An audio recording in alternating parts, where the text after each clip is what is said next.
Good morning to all. Class 10th, lesson number 6, युग्ममाला. षष्ठः पाठः युग्ममाला. कंठस्थीकरणार्थम. ये जो है आपको कंठस्थकरण यानी कि याद करने के लिए पूरी तरह से इसको याद करना है आपको. और लेसन का नाम है युग्ममाला. अभी सुभाषित माला तो आपको पता है. उसके बाद दूसरा कौन सा था आपका? एक तीसरा लेसन था आपका जिसका नाम था सूक्ति सुधा. उसमें भी श्लोक थे और युग्ममाला इसमें भी श्लोक है. तो यह सभी श्लोक जो है आपको याद करने हैं. लेकिन उसको सूक्ति सुधा नाम दिया था. सूक्ति वो जो मेन श्लोक का जो भाग रहता है उसे सूक्ति कहते हैं कि जिसके ऊपर श्लोक डिपेंड रहता था वो. और अभी यहाँ है युग्ममाला. युग्म शब्द का अर्थ होता है जोड़ी और माला तो ये जोड़ियों की माला. तो ये युग्म जो है यह जोड़ियाँ जो है वह व्याकरण के शब्दों की जोड़ियाँ है. तो देखते हैं उसके बारे में. संस्कृत साहित्य शब्द युग्मानि प्रसिद्धानि. संस्कृत साहित्य में जो है यह शब्द युग्म बहुत ज़्यादा प्रसिद्ध है. शब्द युग्म याद रहे शब्दों की जोड़ियाँ. यथा जैसे यदा तदा जब तब, यावत तावत जब तक तब तक, यत्र तत्र जहाँ वहाँ. तो इस तरह के जो शब्द होते हैं तो यह लगभग सभी भाषाओं में होते हैं. लेकिन यहाँ संस्कृत में इसके ऊपर आपको श्लोक दिए हैं. इसके कारण इसके बारे में हम बता रहे हैं. तो उदाहरणार्थ एक उदाहरण दिया. यथा राजा तथा प्रजा. जैसा राजा वैसी प्रजा, जैसा वैसा जब तब.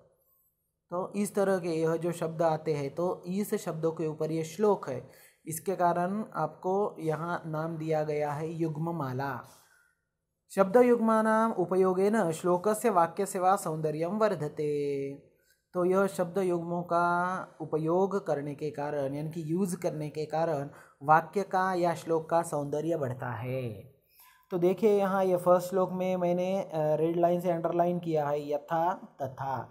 तो ये जो ऊपर की जोड़ी के जैसे आए वाले शब्द है. यथा तथा जैसा वैसा. ये देखो दूसरे इसमें यत्र तत्र जहाँ वहाँ. तीसरे इसमें यदा तदा दो बार आया है. चौथे इसमें भी आया है तावद यावत जब तब इस अर्थ में. पांचवें इसमें भी आया है तादृक यादृक. तादृक मीन्स उसके जैसा, यादृक मीन्स इसके जैसा. और श्लोक नंबर 6 में भी आए हैं. तो ये सभी में आए हुए हैं ये शब्द. और ये ऊपर जो दिए हैं ये आपको एग्जाम्पल दिए हैं उसके जैसे दूसरे भी जो शब्द है ये यहाँ आए हुए हैं आपको. तो देखते सबसे पहले मैं इसको आपको किस तरह से याद करना है किस तरह से बोलना है ये बताऊँगा. और उसके बाद उसका जो है वह मैं आपको टीचिंग करूँगा. तो देखते हैं श्लोक नंबर 1. यथा चतुर्भिः कनकं परीक्षते निघर्षणच्छेदन तापताडनैः तथा चतुर्भिः पुरुषः परीक्षते श्रुतेन शीलेन गुणेन कर्मणा. कहाँ से लिया है? वृद्ध चाणक्य शतकात. मतलब ये उस बुक से यह श्लोक लिया है. वो बुक का नाम आपको नहीं पूछा जाता है, खाली मैं बता रहा हूँ. यत्र विद्वज्जनो नास्ति श्लाघ्यस्तत्राल्पधीरपि निरस्तपादपे देशे एरंडोपि द्रुमायते. संग्रहात्. थर्ड. यदा किंचिज्ञोऽहं द्विप इव मदान्धः समभवं तदा सर्वज्ञोऽस्मीत्यभवदवलिप्तं मम मनः. यदा किंचित् बुधजनसकाशादवगतं तदा मूर्खोऽस्मीति ज्वर इव मदो मे व्यपगतः. ये तीसरा श्लोक. इसकी थोड़ी सेकंड लाइन थोड़ी हार्ड है, यहाँ याद रहे. वो सेकंड लाइन मैं आपको फिर से बता रहा हूँ. तदा सर्वज्ञोऽस्मीत्यभवदवलिप्तं मम मनः. तो ये आपको याद करते समय अच्छे से याद करना है क्योंकि ये जो 4 लाइन के जो श्लोक होते हैं वो आपको 4 मार्क से लिए आता है और जो 2 लाइन के श्लोक होते हैं वो 2 मार्क के लिए आते हैं. फोर्थ. तावदभयाद्विहेतव्यं यावद्भयमनागतम् आगतन्तु भयं वीक्ष नरः कुर्याद् यथोचितम्. पांचवा. उत्तमो नातिवक्ता स्यादधमो बहुभाषते सुवर्णेन ध्वनिस्तादृक् यादृक् कांसे प्रजायते. पांचवा. और एक है छठा श्लोक. यादृशं वपते बीजं क्षेत्रमासाद्य कर्षकः सुकृते दुष्कृते वापि तादृशं लभते फलम। यादृशम तादृशम, जिस तरह का उसी तरह का। तो ये मतलब हर एक श्लोक में आपको जो है यह शब्दों की जोड़ियाँ आई हुई है। तो देखते हैं श्लोक नंबर 1 आपका। यथा चतुर्भिः कनकं परीक्षते निघर्षण छेदन तापताडनैः तथा चतुर्भिः पुरुषः परीक्षते श्रुतेन शीलेन गुणेन कर्मणा। तो यथा, यथा का अर्थ होता है जिस तरह से, चतुर्भिः चार प्रकार से, कनकम परीक्षते सोने की परीक्षा होती है। यथा चतुर्भिः कनकम परीक्षते, जिस तरह की चार प्रकार के से सोने की परीक्षा होती है। और वह चार प्रकार कौन से हैं आपको सामने बताए गए हैं। निघर्षण छेदन ताप ताड़नैः। निघर्षण, निघर्षण मीन्स घासने के कारण, छेदन उसको काटने के कारण, ताप, ताप मीन्स तप्त करने के कारण, और ताड़नैः उसको मारने से। इस चार तरह से सोने की परीक्षा होती है। तथा उसी तरह से चतुर्भिः पुरुषः परीक्षते, पुरुष चतुर्भिः परीक्षते, पुरुष यानी कि व्यक्ति की परीक्षा भी चार तरह से होती है।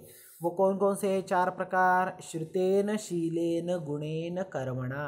श्रुतेन मीन्स सुनने के कारण, हमने बताने के बाद वो हमारा कितना सुनता है कितना नहीं सुनता है उसके ऊपर भी उसकी परीक्षा होती है। शीलेन, शील मीन्स उसका चरित्र किस तरह का है। उसके बाद गुणेन, उसके अंदर कौन कौन से अच्छे गुण हैं। और कर्मणा, वह कार्य किस तरह से करता है। यह चार चीज़ों से व्यक्ति की परीक्षा की जाती है। और इसके कारण व्यक्ति अच्छा है या बुरा है, काम करता है या नहीं करता है, उसके अंदर कितनी क्वालिटीज़ है, कितनी कार्य करने की शक्ति है, वर्किंग पावर क्या है, यह सब देखा जाता है। देखिए एक बार। यथा चतुर्भिः कनकं परीक्षते निघर्षण छेदन तापताडनैः तथा चतुर्भिः पुरुषः परीक्षते श्रुतेन शीलेन गुलेन कर्मणा। चतुर्भिः कनकं परीक्षते, just as gold is verified, verified उसको परीक्षा की जाती है, उसको अच्छी तरह से चेक किया जाता है। And that 4 kinds are checked by 4 tests. First, rubbing on to the testing stone. निघर्षण, निघर्षण means rubbing on to the testing stone. Stone, rubbing on stone, stone के ऊपर, वो जो है वो पत्थर के ऊपर जिसको घासा जाता है। सेकंड, छेदन, छेदन means कटिंग, कट। नेक्स्ट, ताप, ताप मीन्स हीटिंग, उसको बहुत ज़्यादा उष्णता देकर उसको तब तक किया जाता है।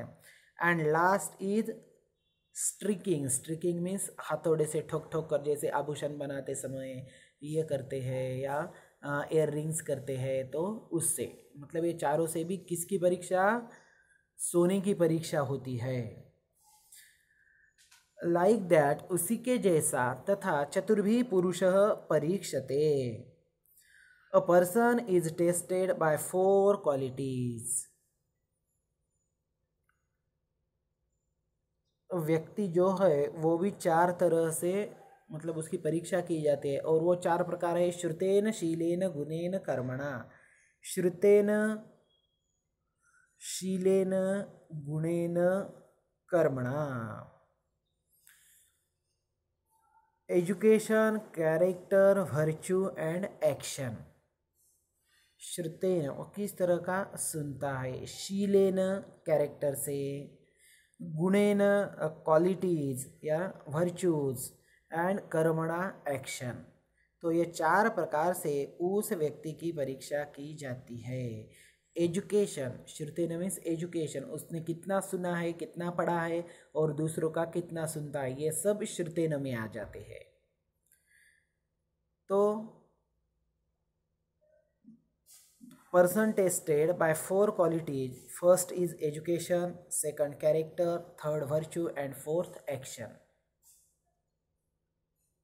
श्लोक नंबर 2. यत्र विद्वज्जनो नास्ति श्लाघ्यस्तत्राल्पधीरपि निरस्तपादपे देशे एरण्डोऽपि द्रुमायते. यत्र विद्वज्जनः न अस्ति तत्र अल्पधीः अपि श्लाघ्यः भवति. जहाँ विद्वान लोग नहीं हैं, होशियार लोग नहीं हैं, तत्र वहाँ अल्पधी ही अपि, धी मीन्स बुद्धि, अल्प मीन्स थोड़ी, जिसको थोड़ी बुद्धि है उसे ही बहुत ज़्यादा होशियार माना जाता है. श्लाघ्य मतलब वो प्रशंसनीय बन जाता है. यथा जैसे निरस्त पादपे देशे एरंडः अपि द्रुमायते. जिस एरिया में अगर ट्री ही नहीं है, पेड़ ही नहीं है, वहाँ एरंड को ही ट्री कहा जाता है. एरंड एक ट्री ही है लेकिन वो ज़्यादा मजबूत नहीं होता है, जिसको थोड़ा खींचते हैं तो वो टूट जाता है और उसके ऊपर चढ़ भी नहीं सकते हैं.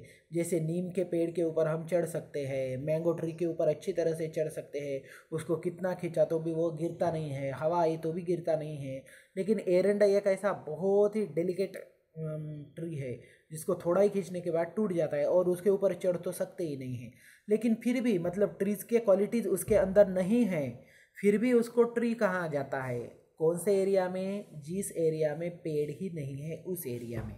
तो व्यक्ति का भी जैसा है, जहाँ कोई विद्वान व्यक्ति ही नहीं है तो वहाँ जो कुछ थोड़ा बहुत पढ़ा हुआ या जिसको आता है ऐसा व्यक्ति है उसे ही प्रशंसनीय कहा जाता है. देखते हैं इसका इंग्लिश में.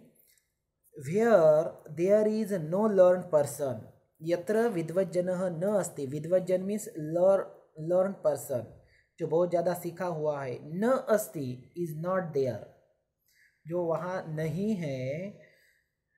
Where is no learn person, there वहाँ even a person of meagre talent becomes praiseworthy. Even a person of meagre talent, meagre means दुर्बल, बहुत ही छोटा, सम टैलेंट पर्सन या लो टैलेंट पर्सन भी उसको बोल सकते हैं कि अल्पधी, जिसको बहुत कम बुद्धि है. तो इस तरह का meagre talent becomes praiseworthy. Become praiseworthy, praiseworth means स्तुति करने के योग्य होता है.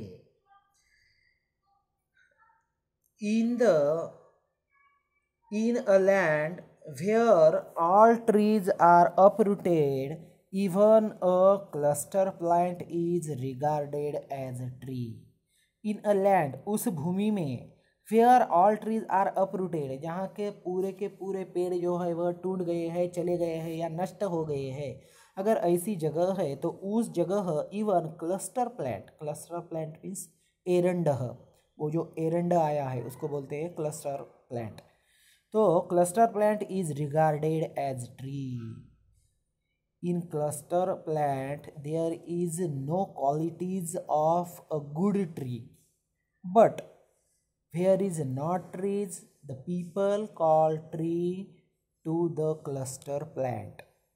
मतलब जहाँ पेड़ ही नहीं है और अगर गलती से भी वहाँ एरंड उगता है तो वो एरंड को भी वह पेड़ कहते हैं.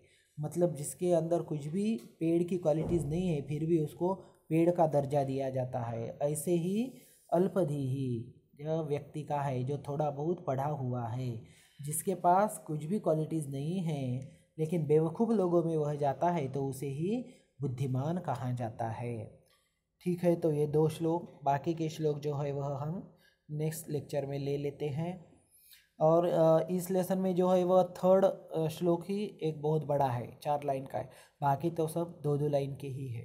तो हमारे हो जाएंगे 6 श्लोक है पूरे, तो 2 लिए हैं, 4th जो है वह नेक्स्ट पीरियड में हो जाएगी. अगर किसी को डाउट है तो आप मुझे पूछ सकते हैं, कोई प्रॉब्लम नहीं है, कॉल करके पूछ सकते हैं सीधा. थैंक्स, धन्यवाद.